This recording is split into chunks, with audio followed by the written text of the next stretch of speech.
ابو جمرہ نے بیان کیا کہ میں نے زہدم بن مضرب رضی اللہ عنہ سے سنا کہ میں نے عمران بن حسین رضی اللہ عنہ سے سنا، اور انہوں نے بیان کیا کہ رسول اللہ صلی اللہ علیہ وسلم نے فرمایا کہ تم میں سب سے بہتر میرے زمانے کے لوگ صحابہ ہیں، پھر وہ لوگ جو ان کے بعد آئیں گے تابعین، پھر وہ لوگ جو اس کے بھی بعد آئیں گے تبع تابعین۔ عمران نے بیان کیا کہ میں نہیں جانتا آن حضرت صلی اللہ علیہ وسلم نے 2 زمانوں کا اپنے بعد ذکر فرمایا یا 3 کا۔ پھر آپ نے فرمایا کہ تمہارے بعد ایسے لوگ پیدا ہوں گے جو چور ہوں گے، جن میں دیانت کا نام نہ ہوگا، ان سے گواہی دینے کے لیے نہیں کہا جائے گا، لیکن وہ گواہیاں دیتے پھریں گے، نظریں مانیں گے لیکن پوری نہیں کریں گے، موٹاپا ان میں عام ہوگا۔ صحیح بخاری حدیث نمبر 2651۔ سفیان نے خبر دی منصور سے، انہوں نے ابراہیم نخعی سے، انہیں عبیدہ نے، اور ان سے عبداللہ رضی اللہ عنہ نے بیان کیا کہ نبی کریم صلی اللہ علیہ وسلم نے فرمایا سب سے بہتر میرے زمانے کے لوگ ہیں، پھر وہ لوگ جو اس کے بعد ہوں گے، پھر وہ لوگ جو اس کے بعد ہوں گے، اور اس کے بعد ایسے لوگوں کا زمانہ آئے گا جو قسم سے پہلے گواہی دیں گے اور گواہی سے پہلے قسم کھائیں گے۔ ابراہیم نخعی رحمہ اللہ نے بیان کیا کہ ہمارے بڑے بزرگ شہادت اور عہد کا لفظ زبان سے نکالنے پر ہمیں مارتے تھے۔ صحیح بخاری حدیث نمبر 2652۔ عبداللہ بن منیر نے بیان کیا، کہا ہم نے وہب بن جریر اور عبداللہ بن ابراہیم سے سنا۔ عبداللہ بن منیر نے بیان کیا، کہا ہم نے وہب بن جریر اور عبد الملک بن ابراہیم سے سنا۔ انہوں نے بیان کیا کہ ہم سے شعبہ نے بیان کیا، ان سے عبید اللہ بن ابی بکر بن انس نے، اور ان سے انس رضی اللہ عنہ نے بیان کیا کہ رسول اللہ صلی اللہ علیہ وسلم سے کبیرہ گناہوں کے متعلق پوچھا گیا تو آپ نے فرمایا کہ اللہ کے ساتھ کسی کو شریک ٹھہرانا، ماں باپ کی نافرمانی کرنا، کسی کی جان لینا اور جھوٹی گواہی دینا۔ اس روایت کے مطابق غندر، ابو عامر، بہز اور عبد الصمد نے شعبہ سے کی ہے۔ صحیح بخاری حدیث نمبر 2653۔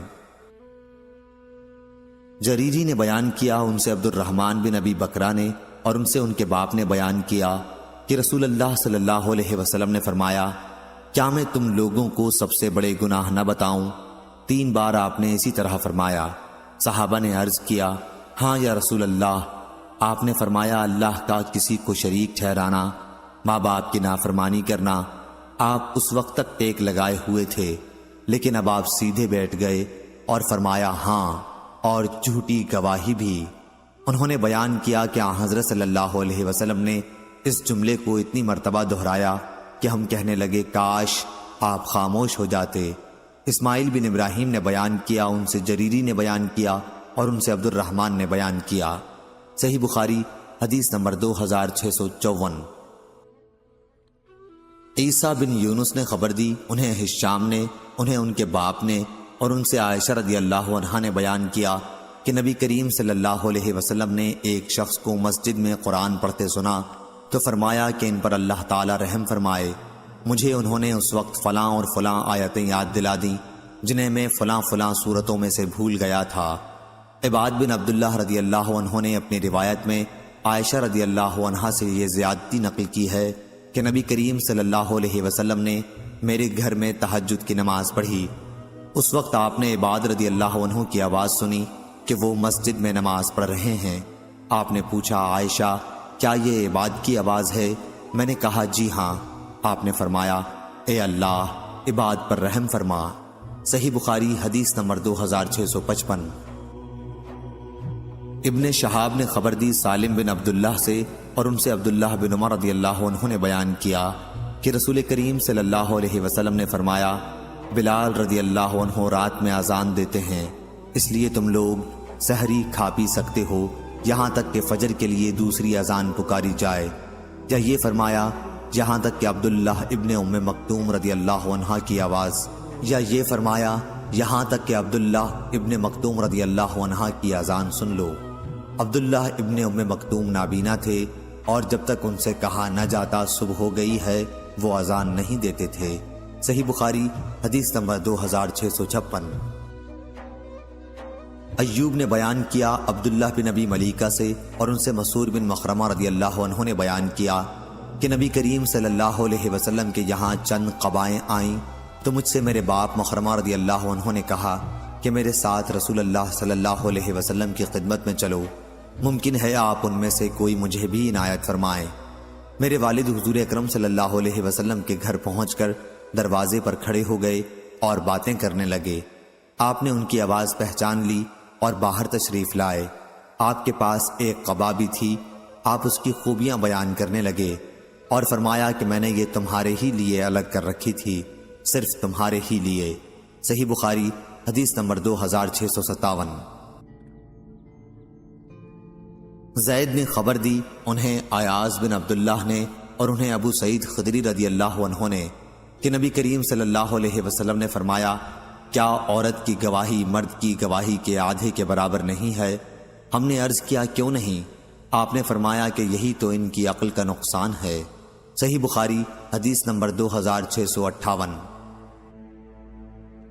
ابو عاصم نے بیان کیا، کہا ہم سے ابن جریج نے، وہ ابن ابی ملیکہ سے، ان سے عقبہ بن حارث رضی اللہ عنہ نے۔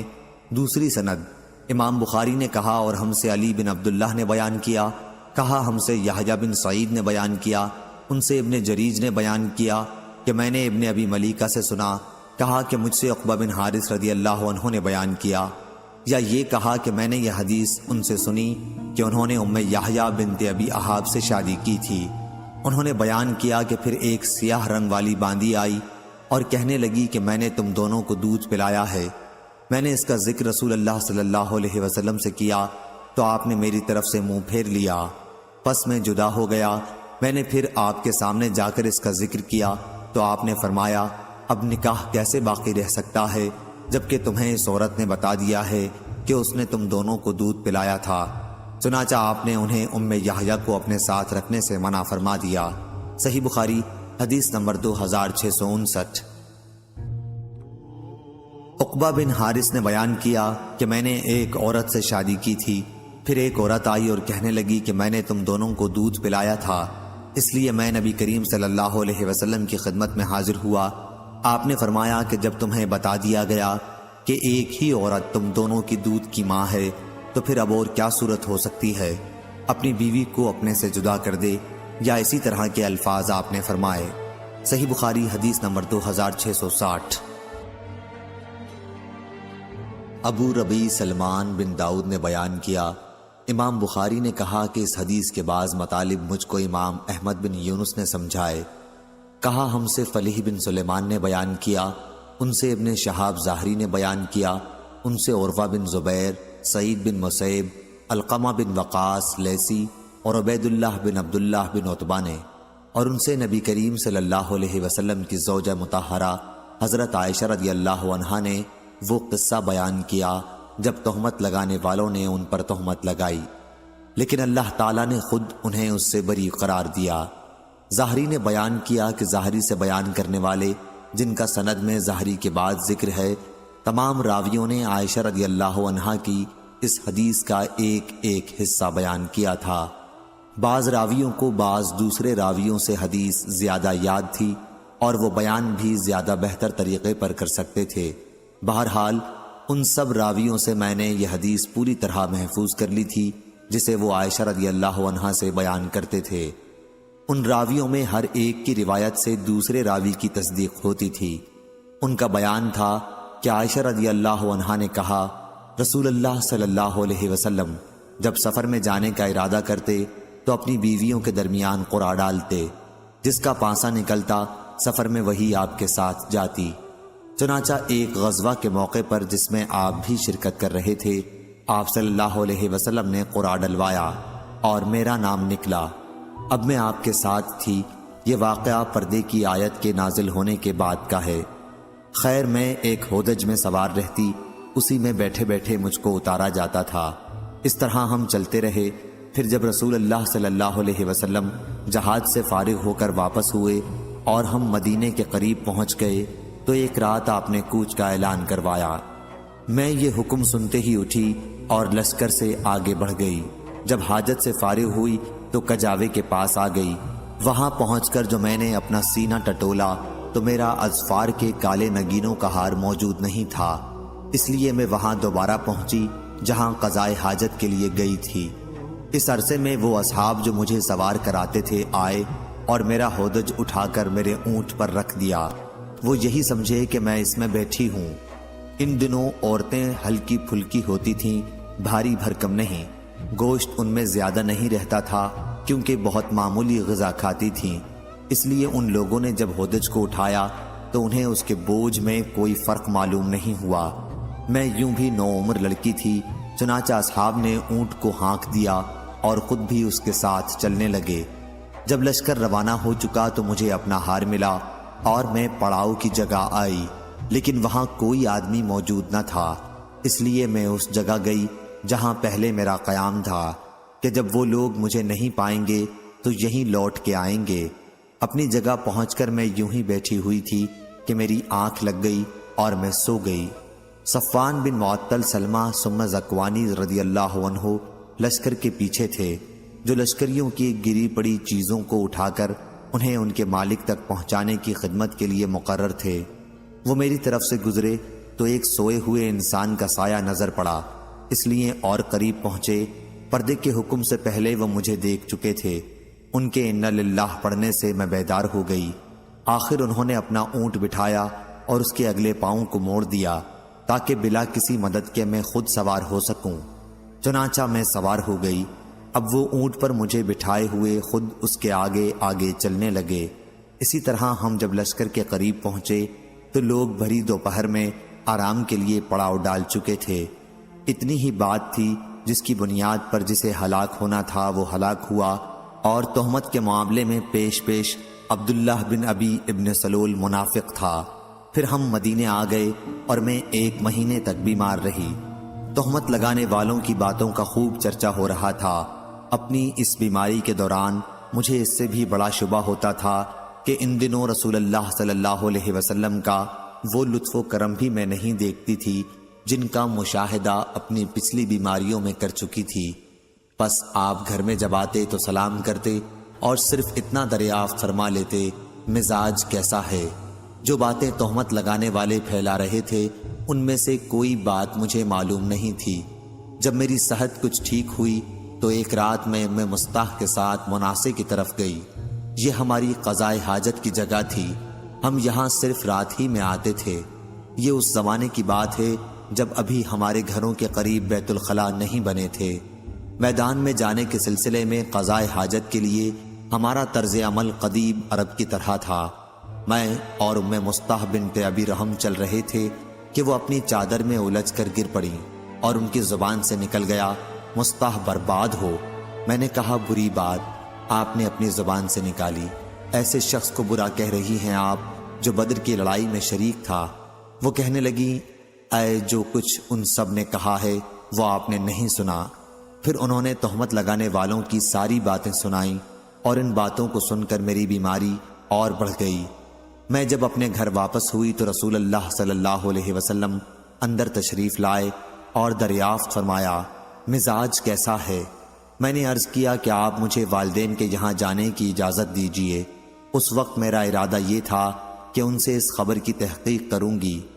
حضرت صلی اللہ علیہ وسلم نے مجھے جانے کی اجازت دے دی، اور میں جب گھر آئی تو میں نے اپنی والدہ رومان سے ان باتوں کے متعلق پوچھا جو لوگوں میں پھیلی ہوئی تھیں۔ انہوں نے فرمایا، بیٹی اس طرح کی باتوں کی پرواہ نہ کر، خدا کی قسم شاید ہی ایسا ہو کہ تجھ جیسی حسین و خوبصورت عورت کسی مرد کے گھر میں ہو اور اس کی سوکنیں بھی ہوں، پھر بھی اس طرح کی باتیں پھیلائی نہ جایا کریں۔ میں نے کہا، سبحان اللہ، سوکنوں کا ذکر کیا، وہ تو دوسرے لوگ اس طرح کی باتیں کر رہے ہیں۔ انہوں نے بیان کیا کہ وہ رات میں نے وہیں گزاری، صبح تک میرے آنسو نہیں تھمتے تھے اور نہ نیند آئی۔ صبح ہوئی تو رسول اللہ صلی اللہ علیہ وسلم نے اپنی بیوی کو جدا کرنے کے سلسلے میں مشورہ کرنے کے لیے علی بن ابی طالب اور اسامہ بن زید رضی اللہ عنہ کو بلوایا، کیونکہ وہی اس سلسلے میں اب تک نہیں آئی تھی۔ اسامہ رضی اللہ عنہ کو آپ کی بیویوں سے آپ کی محبت کا علم تھا، اس لیے اسی کے مطابق مشورہ دیا اور کہا، آپ کی بیوی یا رسول اللہ صلی اللہ علیہ وسلم، واللہ ہم ان کے متعلق خیر کے سوا اور کچھ نہیں جانتے۔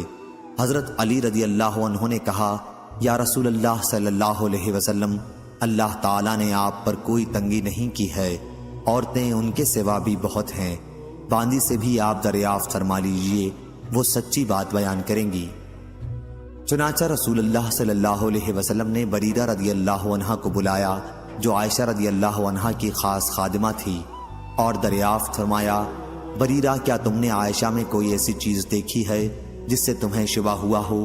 بریرہ رضی اللہ عنہ نے عرض کیا، نہیں، اس ذات کی قسم جس نے آپ کو حق کے ساتھ مبعوث فرمایا ہے، میں نے ان میں کوئی ایسی چیز نہیں دیکھی جس کا عیب میں ان پر لگا سکوں۔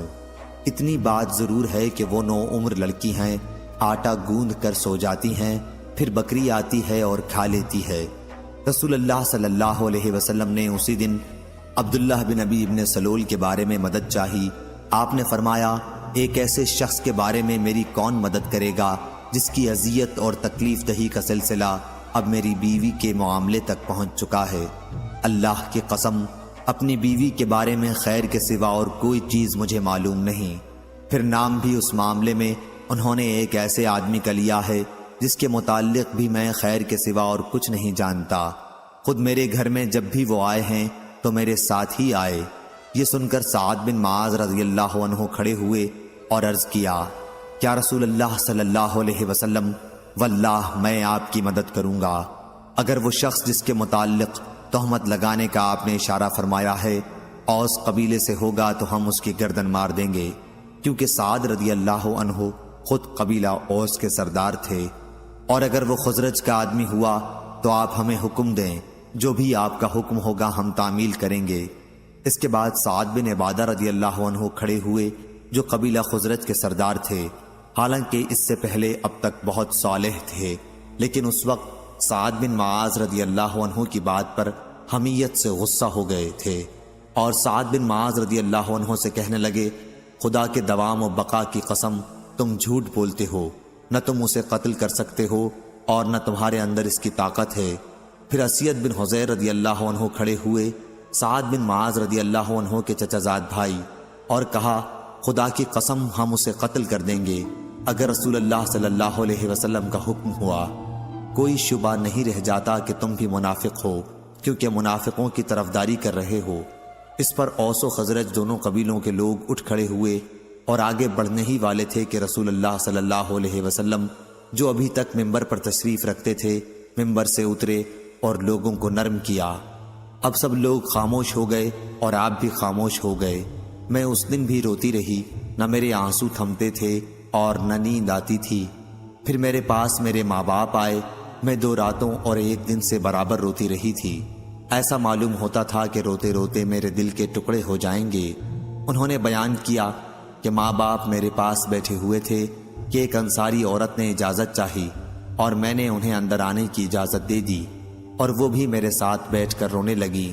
ہم سب اسی طرح تھے کہ رسول اللہ صلی اللہ علیہ وسلم اندر تشریف لائے اور بیٹھ گئے۔ جس دن سے میرے متعلق وہ باتیں کہی جا رہی تھیں جو کبھی نہیں کہی گئی تھیں، اس دن سے میرے پاس آپ نہیں بیٹھے تھے۔ آپ صلی اللہ علیہ وسلم 1 مہینے تک انتظار کرتے رہے تھے، لیکن میرے معاملے میں کوئی وحی آپ پر نازل نہیں ہوئی تھی۔ عائشہ رضی اللہ عنہا نے بیان کیا کہ پھر آپ صلی اللہ علیہ وسلم نے تشہد پڑھی اور فرمایا، عائشہ، تمہارے متعلق مجھے یہ باتیں معلوم ہوئیں، اگر تم اس معاملے میں بری ہو تو اللہ تعالیٰ بھی تمہاری برت ظاہر کر دے گا، اور اگر تم نے گناہ کیا ہے تو اللہ تعالیٰ سے مغفرت چاہو اور اس کے حضور توبہ کرو، کہ بندہ جب اپنے گناہ کا اقرار کر کے توبہ کرتا ہے تو اللہ تعالیٰ بھی اس کی توبہ قبول کرتا ہے۔ جو ہی آپ صلی اللہ علیہ وسلم نے اپنی گفتگو ختم کی، میرے آنسو اس طرح خشک ہو گئے کہ اب ایک قطرہ بھی محسوس نہیں ہوتا تھا۔ میں نے اپنے باپ سے کہا، کیا آپ رسول اللہ صلی اللہ علیہ وسلم سے میرے متعلق کہیے، لیکن انہوں نے کہا، قسم اللہ کی مجھے نہیں معلوم کیا حضرت صلی اللہ علیہ وسلم سے مجھے کیا کہنا چاہیے۔ میں نے اپنی ماں سے کہا کہ رسول اللہ صلی اللہ علیہ وسلم نے جو کچھ فرمایا اس کے متعلق حضور صلی اللہ علیہ وسلم سے آپ ہی کچھ کہیے۔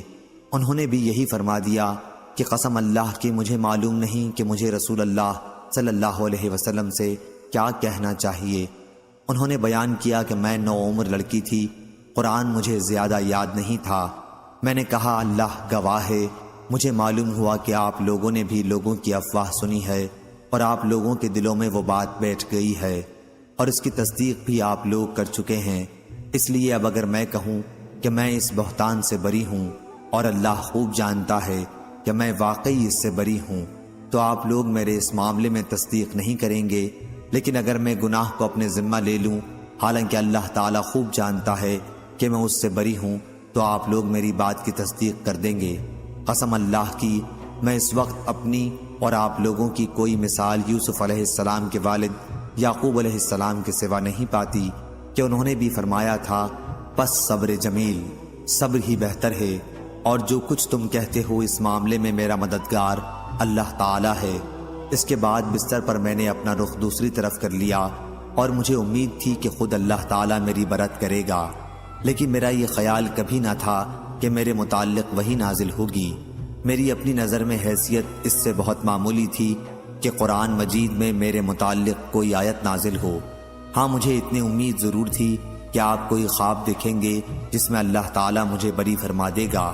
اللہ گواہ ہے کہ ابھی آپ اپنی جگہ سے اٹھے بھی نہ تھے اور نہ اس وقت گھر میں موجود کوئی باہر نکلا تھا کہ آپ پر وحی نازل ہونے لگی، اور شدت وحی سے آپ جس طرح پسینے پسینے ہو جایا کرتے تھے وہی کیفیت آپ کی اب بھی تھی۔ پسینے کے قطرے موتیوں کی طرح آپ کے جسم مبارک سے گرنے لگے، حالانکہ سردی کا موسم تھا۔ جب وحی کا سلسلہ ختم ہوا تو آپ ہنس رہے تھے، اور سب سے پہلا کلمہ جو آپ کی زبان مبارک سے نکلا وہ یہ تھا، اے عائشہ، اللہ کی حمد بیان کر کہ اس نے تمہیں بری قرار دے دیا ہے۔ میری والدہ نے کہا، بیٹی جا، رسول اللہ صلی اللہ علیہ وسلم کے سامنے جا کر کھڑی ہو جا۔ میں نے کہا، نہیں، قسم اللہ کی، میں آپ کے پاس جا کر کھڑی نہ ہوں گی، اور میں تو صرف اللہ کی حمد و ثنا کروں گی۔ اللہ تعالیٰ نے یہ آیت نازل فرمائی تھی، جن لوگوں نے تہمت تراشی کی ہے وہ تم ہی میں سے کچھ لوگ ہیں۔ جب اللہ تعالیٰ نے میری برات میں یہ آیت نازل فرمائی تو ابو بکر رضی اللہ عنہ نے، جو مصطح بن اثاثہ رضی اللہ عنہ کے اخراجات قرابت کی وجہ سے خود ہی اٹھاتے تھے، کہا کہ قسم اللہ کی، اب میں مصطح پر کبھی کوئی خرچ نہیں کروں گا کہ وہ بھی عائشہ پر تہمت لگانے میں شریک تھا۔ اس پر اللہ تعالیٰ نے یہ آیت نازل کی، تم میں سے صاحب فضل و صاحب مال لوگ قسم نہ کھائیں، اللہ کے ارشاد غفور الرحیم تک۔ ابو بکر رضی اللہ عنہ نے کہا، خدا کی قسم، بس میری یہی خواہش ہے کہ اللہ تعالیٰ میری مغفرت کر دے۔ چنانچہ مصطح رضی اللہ عنہ کو جو آپ پہلے دیا کرتے تھے وہ پھر دینے لگے۔ رسول اللہ صلی اللہ علیہ وسلم نے زینب بنت حجش رضی اللہ عنہا ام المومنین سے بھی میرے متعلق پوچھا تھا۔ آپ نے دریافت فرمایا کہ زینب، تم عائشہ رضی اللہ عنہا کے متعلق کیا جانتی ہو اور کیا دیکھا ہے؟ انہوں نے جواب دیا، میں اپنے کان اور اپنی آنکھ کی حفاظت کرتی ہوں کہ جو چیز میں نے دیکھی ہو یا سنی ہو وہ آپ سے بیان کرنے لگوں۔ خدا گواہ ہے کہ میں نے ان میں خیر کے سوا اور کچھ نہیں دیکھا۔ عائشہ رضی اللہ عنہا نے بیان کیا کہ یہی میری برابر کی تھیں، لیکن اللہ تعالیٰ نے انہیں تقوی کی وجہ سے بچا لیا۔ صحیح بخاری حدیث نمبر 2661۔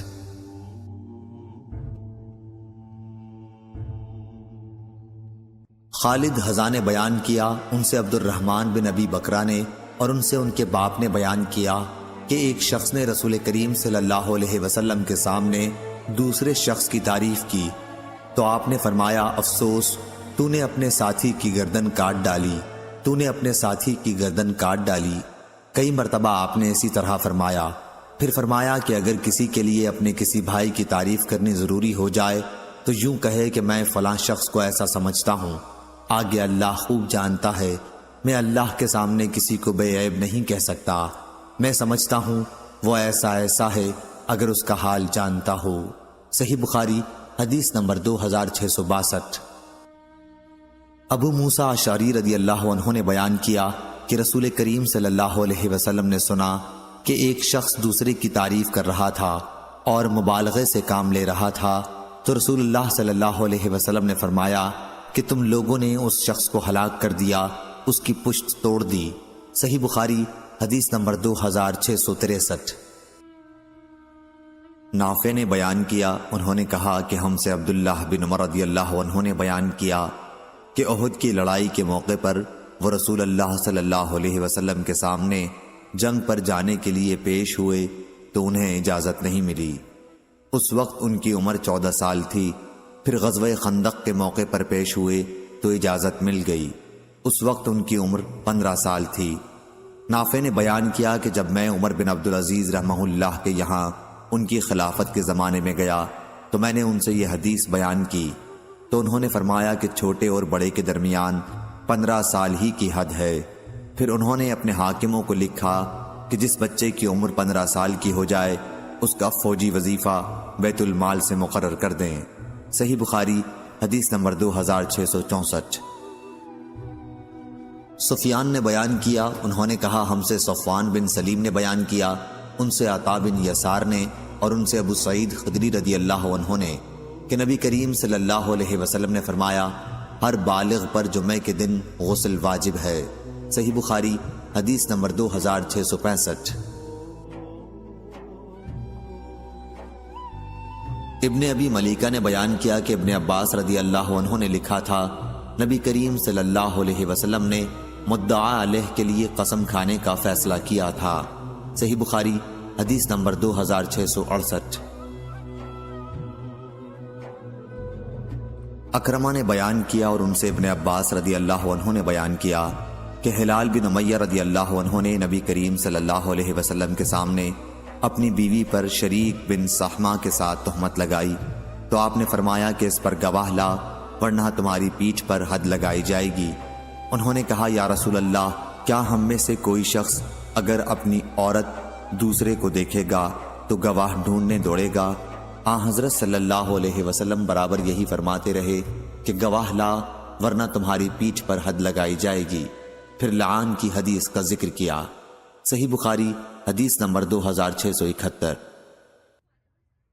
جریر بن عبد الحمید نے بیان کیا اعمش سے، ان سے ابو صالح نے اور ان سے ابو ہریرہ رضی اللہ عنہ نے بیان کیا کہ رسول اللہ صلی اللہ علیہ وسلم نے فرمایا 3 طرح کے لوگ ایسے ہیں کہ اللہ تعالیٰ ان سے بات بھی نہ کرے گا، نہ ان کی طرف نظر اٹھا کر دیکھے گا اور نہ انہیں پاک کرے گا، بلکہ انہیں سخت دردناک عذاب ہوگا۔ ایک وہ شخص جو سفر میں ضرورت سے زیادہ پانی لیے جا رہا ہے اور کسی مسافر کو جسے پانی کی ضرورت ہو نہ دے۔ دوسرا وہ شخص جو کسی خلیفۃ المسلمین سے بیعت کرے اور صرف دنیا کے لیے بیعت کرے کہ جس سے اس نے بیعت کی اگر وہ اس کا مقصد پورا کر دے تو یہ بھی وفاداری سے کام لے ورنہ اس کے ساتھ بیعت و عہد کے خلاف کرے۔ تیسرا وہ شخص جو کسی سے عصر کے بعد کسی سامان کا بھاؤ کرے اور اللہ کی قسم کھا لے کہ اسے اس کا اتنا روپیہ مل رہا تھا اور خریدار اس سامان کو اس کی قسم کی وجہ سے لے لے حالانکہ وہ جھوٹا ہے۔ صحیح بخاری حدیث نمبر 2672۔ عبد الواحد نے بیان کیا عامش سے، ان سے ابو وائل نے اور ان سے عبداللہ بن مسعود رضی اللہ عنہ نے کہ نبی کریم صلی اللہ علیہ وسلم نے فرمایا جو شخص قسم اس لیے کھاتا ہے تاکہ اس کے ذریعے کسی کا مال ناجائز طور پر ہضم کر جائے تو وہ اللہ سے اس حال میں ملے گا کہ اللہ پاک اس پر غضبناک ہوگا۔ صحیح بخاری حدیث نمبر 2673۔ معمر نے خبر دی، انہیں حمام نے اور انہیں ابو ہریرہ رضی اللہ عنہ نے کہ رسول کریم صلی اللہ علیہ وسلم نے چند آدمیوں سے قسم کھانے کے لیے کہا، ایک ایسے مقدمے میں جس کے یہ لوگ مدعا علیہ تھے۔ قسم کے لیے سب ایک ساتھ آگے بڑھے تو حضرت صلی اللہ علیہ وسلم نے حکم دیا کہ قسم کھانے کے لیے ان میں باہم پانسا ڈالا جائے کہ پہلے کون قسم کھائے۔ صحیح بخاری حدیث نمبر 2674۔ عوام نے خبر دی، کہا کہ مجھ سے ابراہیم ابو اسماعیل سکسکی نے بیان کیا اور انہوں نے عبداللہ بن ابی اوفا رضی اللہ عنہ کو یہ کہتے سنا کہ ایک شخص نے اپنا سامان دکھا کر اللہ کی قسم کھائی کہ اسے اس سامان کا اتنا روپیہ مل رہا تھا حالانکہ اتنا نہیں مل رہا تھا۔ اس پر یہ آیت نازل ہوئی کہ جو لوگ اللہ کے عہد اور اپنی قسموں کے ذریعے تھوڑی قیمت حاصل کرتے ہیں، ابن ابی اوفا رضی اللہ عنہ نے کہا کہ گاہکوں کو پھانسنے کے لیے قیمت بڑھانے والا سود خور کی طرح خائن ہے۔ صحیح بخاری حدیث نمبر 2675۔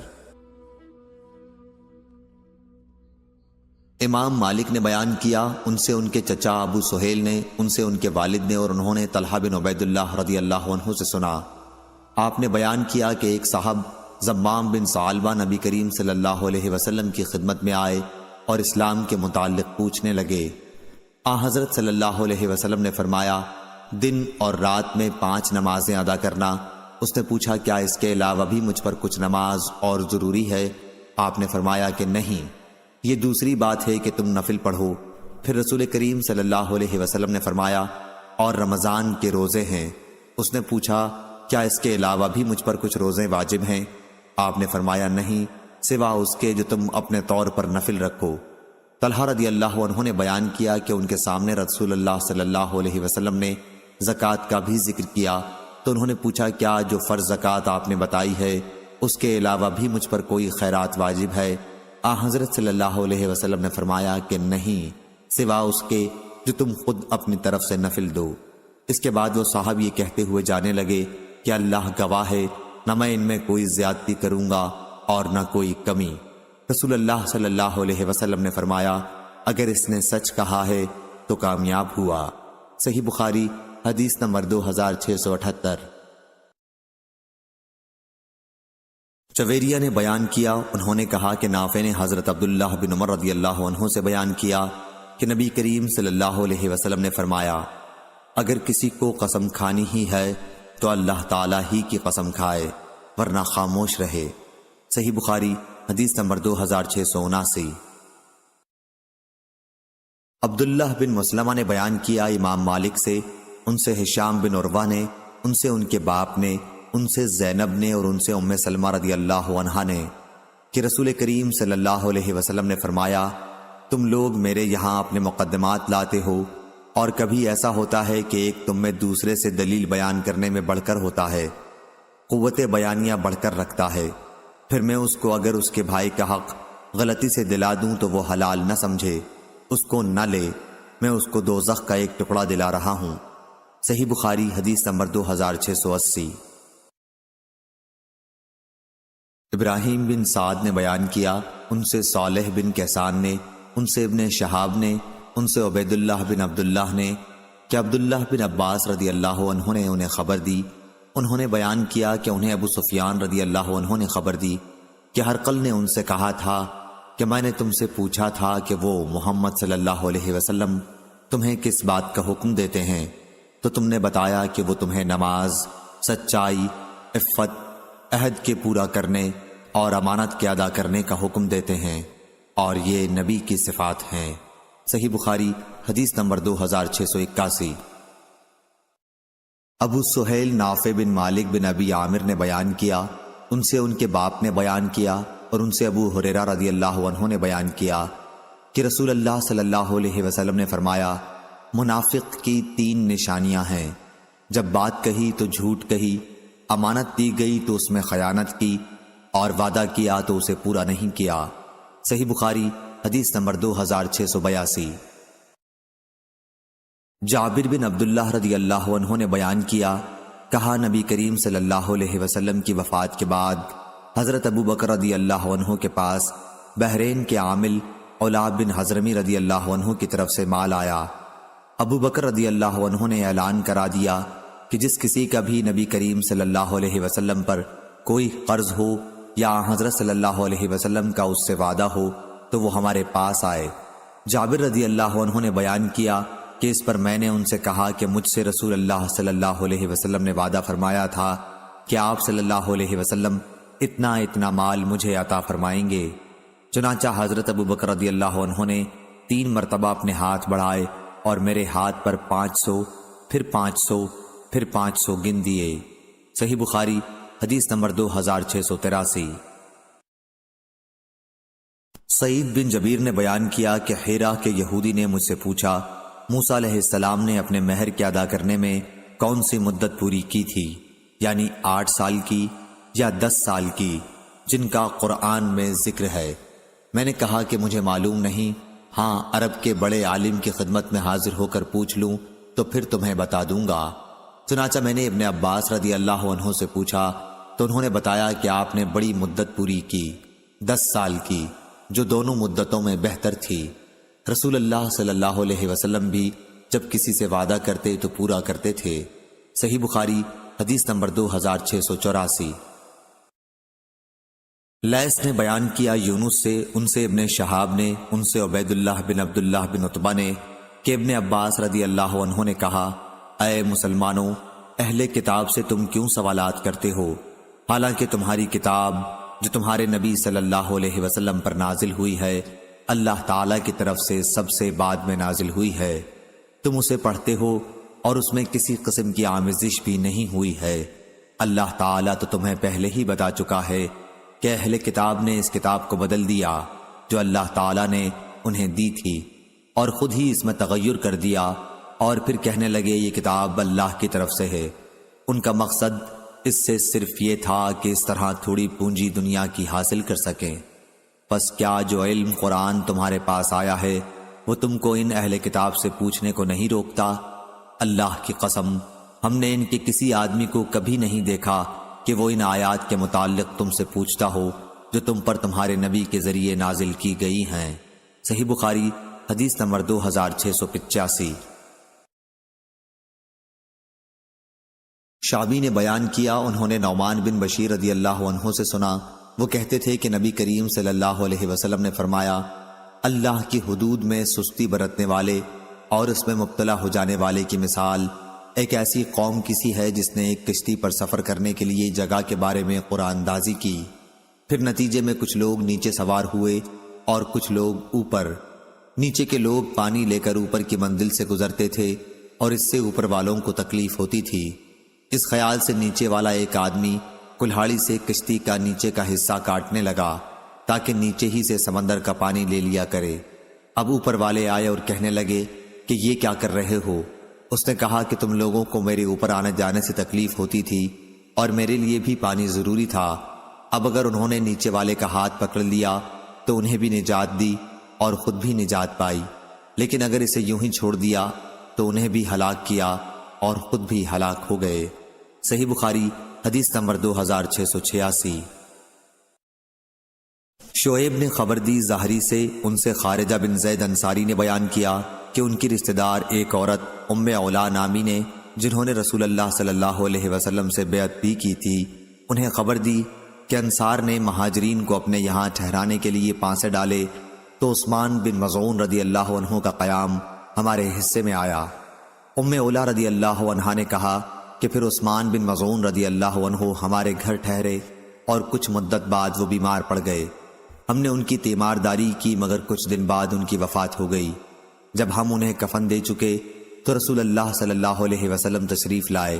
میں نے کہا، ابو صائب، عثمان رضی اللہ عنہ کی کنیت، تم پر اللہ کی رحمتیں نازل ہوں، میری گواہی ہے کہ اللہ نے اپنے یہاں تمہاری ضرور عزت اور بڑائی کی ہوگی۔ اس پر حضرت صلی اللہ علیہ وسلم نے فرمایا، یہ بات تمہیں کیسے معلوم ہو گئی کہ اللہ تعالیٰ نے ان کی عزت اور بڑائی کی ہوگی؟ میں نے عرض کیا، میرے ماں باپ آپ پر فدا ہوں، مجھے یہ بات کسی ذریعے سے معلوم نہیں ہوئی ہے۔ پھر حضرت صلی اللہ علیہ وسلم نے فرمایا، عثمان کا جہاں تک معاملہ ہے تو اللہ گواہ ہے کہ ان کی وفات ہو چکی، اور میں ان کے بارے میں اللہ سے خیر ہی کی امید رکھتا ہوں، لیکن اللہ کی قسم، اللہ کے رسول ہونے کے باوجود مجھے بھی یہ علم نہیں کہ ان کے ساتھ کیا معاملہ ہوگا۔ ام اولا رضی اللہ عنہا کہنے لگی، اللہ کی قسم، اب اس کے بعد میں کسی شخص کی پاکی بیان نہیں کروں گی۔ اس سے مجھے رنج بھی ہوا کہ حضرت صلی اللہ علیہ وسلم کے سامنے میں نے ایک ایسی بات کہی جس کا مجھے حقیقی علم نہیں تھا۔ انہوں نے کہا، ایک دن میں سو رہی تھی، میں نے خواب میں حضرت عثمان رضی اللہ عنہ کے لیے ایک بہتا ہوا چشمہ دیکھا۔ میں رسول اللہ صلی اللہ علیہ وسلم کی خدمت میں حاضر ہوئی، آپ نے فرمایا کہ یہ ان کا عمل نیک تھا۔ صحیح بخاری حدیث نمبر 2687۔ عروہ نے خبر دی اور ان سے عائشہ رضی اللہ عنہا نے بیان کیا کہ رسول اللہ صلی اللہ علیہ وسلم جب سفر کا ارادہ فرماتے تو اپنی بیویوں میں قرآن دازی فرماتے اور جن کا نام نکل آتا انہیں اپنے ساتھ لے جاتے۔ آپ صلی اللہ علیہ وسلم کا یہ بھی معمول تھا کہ اپنی ہر بیوی کے لیے ایک دن اور ایک رات مقرر کر دی تھی۔ البتہ سودا بنت زمع رضی اللہ عنہا نے اپنی عمر کے آخری دور میں اپنی باری آپ کی زوجہ عائشہ رضی اللہ عنہا کو دے دی تھی تاکہ رسول اللہ صلی اللہ علیہ وسلم کی ان کو رضا حاصل ہو۔ اس سے بھی قرآن اندازی ثابت ہوئی۔ صحیح بخاری حدیث نمبر 2688۔ امام مالک نے بیان کیا، ان سے ابو بکر کے غلام سمی نے بیان کیا، ان سے ابو صالح نے اور ان سے ابو ہریرہ رضی اللہ عنہ نے کہ رسول اللہ صلی اللہ علیہ وسلم نے فرمایا، اگر لوگوں کو معلوم ہوتا کہ اذان اور صف اول میں کتنا ثواب ہے اور پھر انہیں اس کے حاصل کرنے کے لیے قرآن اندازی کرنی پڑتی تو وہ قرآن اندازی بھی کرتے، اور اگر انہیں معلوم ہو جائے کہ نماز سویرے پڑھنے میں کتنا ثواب ہے تو لوگ ایک دوسرے سے سبقت کرنے لگیں، اور اگر انہیں معلوم ہو جائے کہ عشاء اور صبح کی کتنی فضیلتیں ہیں تو اگر گھٹنوں کے بل آنا پڑتا تو پھر بھی آتے۔ صحیح بخاری حدیث نمبر 2689۔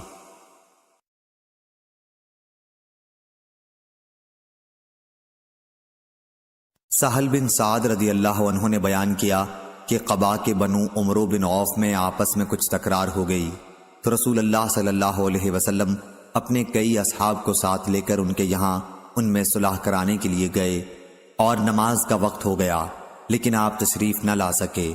چنانچہ بلال رضی اللہ عنہ نے آگے بڑھ کر اذان دی۔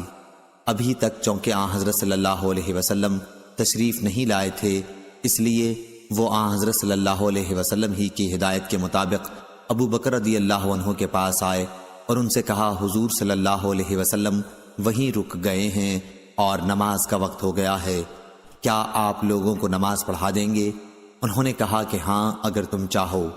اس کے بعد بلال رضی اللہ عنہ نے نماز کی تکبیر کہی اور ابو بکر رضی اللہ عنہ آگے بڑھے۔ نماز کے درمیان نبی کریم صلی اللہ علیہ وسلم صفوں کے درمیان سے گزرتے ہوئے پہلی صف میں آپ پہنچے۔ لوگ بار بار ہاتھ پر ہاتھ مارنے لگے، مگر ابو بکر رضی اللہ عنہ نماز میں کسی دوسری طرف متوجہ نہیں ہوتے تھے، مگر جب بار بار ایسا ہوا تو آپ متوجہ ہوئے اور معلوم کیا کہ رسول اللہ صلی اللہ علیہ وسلم آپ کے پیچھے ہیں۔ آن حضرت صلی اللہ علیہ وسلم نے اپنے ہاتھ کے اشارے سے انہیں حکم دیا کہ جس طرح وہ نماز پڑھا رہے ہیں اسے جاری رکھیں، لیکن ابو بکر رضی اللہ عنہ نے اپنا ہاتھ اٹھا کر اللہ کی حمد بیان کی اور الٹے پاؤں پیچھے آ گئے اور صف میں مل گئے۔ پھر نبی کریم صلی اللہ علیہ وسلم آگے بڑھے اور نماز پڑھائی۔ نماز سے فارغ ہو کر آپ لوگوں کی طرف متوجہ ہوئے اور انہیں ہدایت کی کہ لوگوں، جب نماز میں کوئی بات پیش آتی ہے تو تم ہاتھ پر ہاتھ مارنے لگتے ہو۔ ہاتھ پر ہاتھ مارنا عورتوں کے لیے ہے، مردوں کو جس کی نماز میں کوئی بات پیش آئے تو اسے سبحان اللہ کہنا چاہیے، کیونکہ یہ لفظ جو بھی سنے گا وہ متوجہ ہو جائے گا۔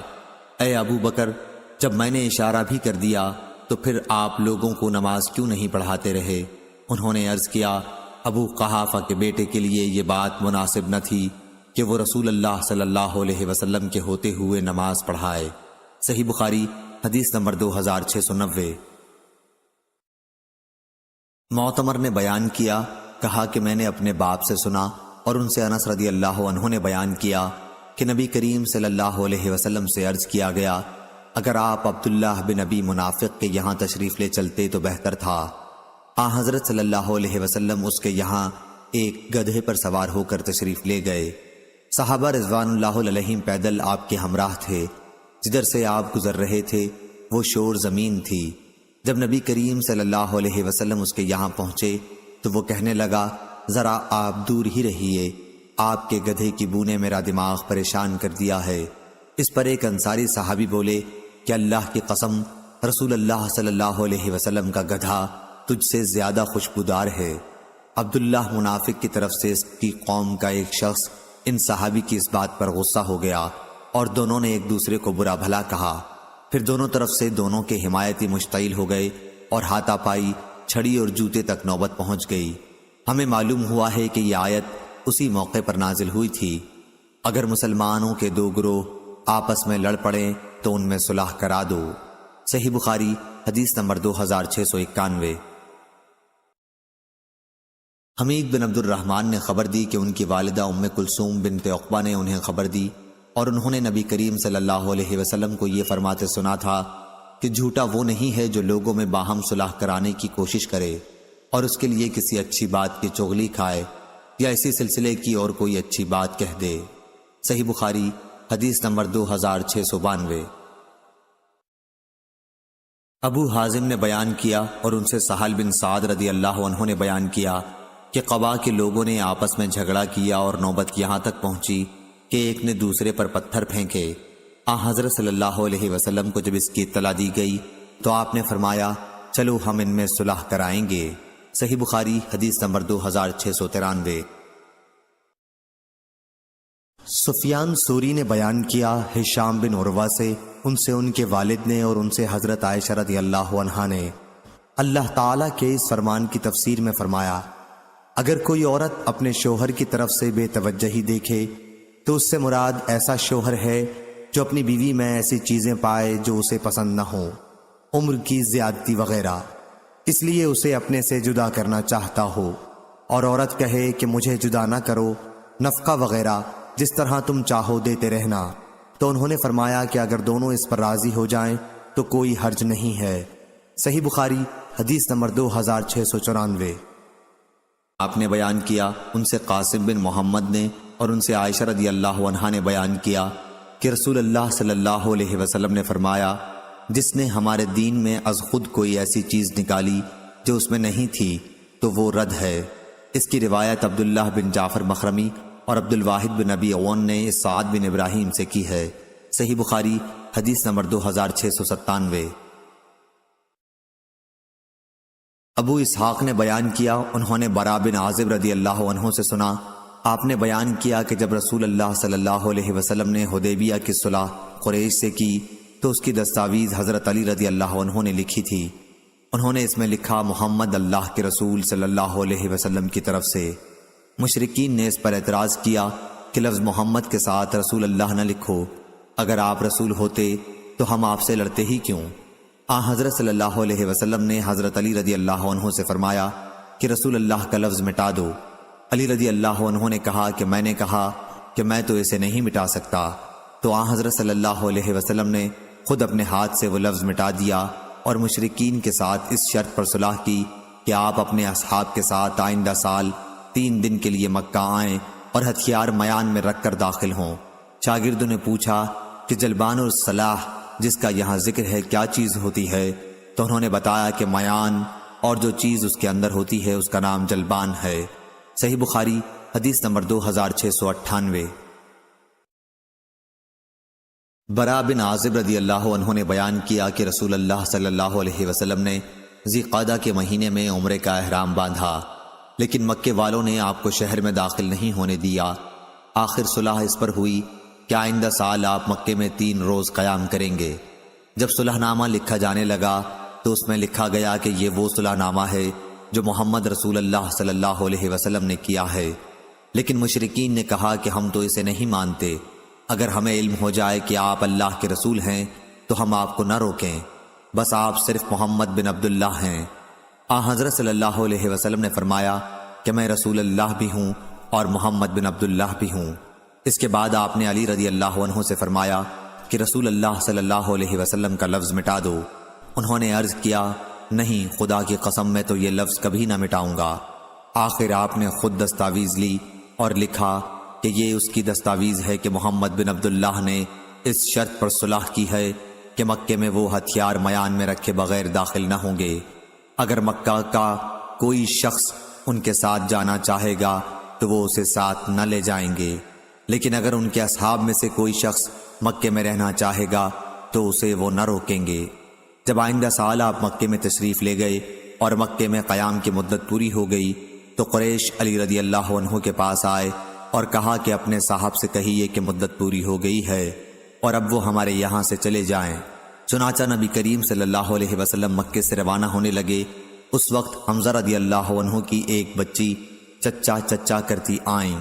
علی رضی اللہ عنہ نے انہیں اپنے ساتھ لے لیا، پھر فاطمہ رضی اللہ عنہ کے پاس ہاتھ پکڑ کر لائے اور فرمایا اپنی چچازاد بہن کو بھی ساتھ لے لو۔ انہوں نے اس کو اپنے ساتھ سوار کر لیا۔ پھر علی، زید اور جعفر رضی اللہ عنہ کا جھگڑا ہوا۔ علی رضی اللہ عنہ نے فرمایا کہ اس کا میں زیادہ مستحق ہوں، یہ میرے چچا کی بچی ہے۔ جعفر رضی اللہ عنہ نے فرمایا کہ یہ میرے بھی چچا کی بچی ہے اور اس کی خالہ میرے نکاح میں بھی ہیں۔ زید رضی اللہ عنہ نے فرمایا کہ میرے بھائی کی بچی ہے۔ نبی کریم صلی اللہ علیہ وسلم نے بچی کی خالہ کے حق میں فیصلہ کیا اور فرمایا کہ خالہ ماں کی جگہ ہوتی ہے۔ پھر علی رضی اللہ عنہ سے فرمایا کہ تم مجھ سے ہو اور میں تم سے ہوں۔ جعفر رضی اللہ عنہ سے فرمایا کہ تم صورت اور عادات و اخلاق سب میں مجھ سے مشابہ ہو۔ زید رضی اللہ عنہ سے فرمایا کہ تم ہمارے بھائی بھی ہو اور مولا بھی۔ صحیح بخاری حدیث نمبر 2699۔ برا بن عازب رضی اللہ عنہ نے بیان کیا کہ نبی کریم صلی اللہ علیہ وسلم نے صلح حدیبیہ مشرکین کے ساتھ 3 شرائط پر کی تھی۔ ایک یہ کہ مشرکین میں سے اگر کوئی آدمی حضرت صلی اللہ علیہ وسلم کے پاس آ جائے تو آپ اسے واپس کر دیں گے، لیکن اگر مسلمانوں میں سے کوئی مشرکین کے یہاں پناہ لے گا تو یہ لوگ ایسے شخص کو واپس نہیں کریں گے۔ 2 یہ کہ آپ آئندہ سال مکہ آ سکیں گے اور صرف 3 دن ٹھہریں گے۔ 3 یہ کہ ہتھیار، تلوار، تیر وغیرہ نیام اور ترکش میں ڈال کر ہی مکے میں داخل ہوں گے۔ چنانچہ ابو جندل رضی اللہ عنہ جو مسلمان ہو گئے تھے اور قریش نے ان کو قید کر رکھا تھا، بیڑیوں کو گھسیٹتے ہوئے آئے تو آپ نے انہیں شرائط معاہدے کے مطابق مشرکوں کو واپس کر دیا۔ امام بخاری نے کہا کہ مومل نے سفیان سے ابو جندل کا ذکر نہیں کیا ہے اور البجلبان الصلاح کے بجائے البجلبت الصلاح کے لفظ نقل کیے ہیں۔ صحیح بخاری حدیث نمبر 2700۔